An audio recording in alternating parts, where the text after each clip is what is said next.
চড়া সুদে টাকা ফেরতের প্রলোভন দেখিয়ে প্রতারণা, ফাঁদে স্বনির্ভর গোষ্ঠীর 11 জন মহিলা। ছাড় পাননি বিশেষভাবে সক্ষম এক মহিলাও। অভিযোগ, গত 10 মাস ধরে প্রতারক পলি দাস দত্তের কাছে টাকা জমা করে আসছেন স্বনির্ভর গোষ্ঠীর মহিলারা, অথচ একটি টাকাও নাকি ব্যাংকে জমা করেননি প্রতারক।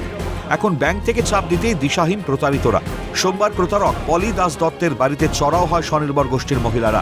তবে তার আগেই স্বামীকে নিয়ে উধাও প্রতারক। ঘটনা নৈহাটির ইন্দিরানগর কলোনির। আপনাদের কাছে বিচার চাই, আপনারা যে করে হোক ওকে বের করে দিন। এর সঙ্গে এত ভালো ব্যবহার। 10 মাস ধরে প্রত্যেকটা মহিলা মাসে মাসে তাদের টাকাটা পলি দাসকে জমা করত। তার দায়িত্ব ছিল সেই টাকাটাকে গিয়ে ব্যাংকে ফেলা, কিন্তু 10 মাস ধরে সে একটা টাকাও ফেলে। মহিলা এই গ্রুপের মধ্যে ছিল, তাকেও এইভাবে ঠকিয়েও চলে গেছে। আরও অভিযোগ, বিভিন্ন ব্যাংক থেকেও নামে বেনামে লোন তুলে টাকা আত্মসাৎ করেছেন পলি।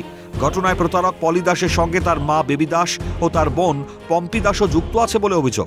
এইভাবে প্রায় 20 থেকে 30 লক্ষ টাকা আত্মসাতের অভিযোগ উঠছে পলির বিরুদ্ধে। অন্যদিকে পলির বিরুদ্ধে দুর্ব্যবহারের অভিযোগ তুলে কান্নায় ভেঙে পড়েছেন বৃদ্ধা শাশুড়ি। ঘটনার সঙ্গে পলি দাসের মা বেবি দাস, বোন পম্পি দাস, এরা প্রত্যেকেই যুক্ত। মানে এই যে টোটাল টাকাটা তারা কালেক্ট করতো, এই টাকাটা তারা একত্রেই আত্মসাৎ করেছে।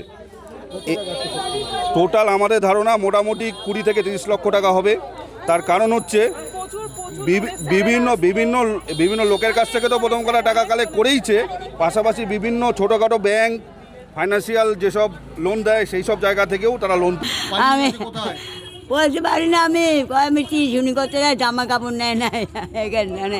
আমি জানি না, দুটো ছেলে আছে।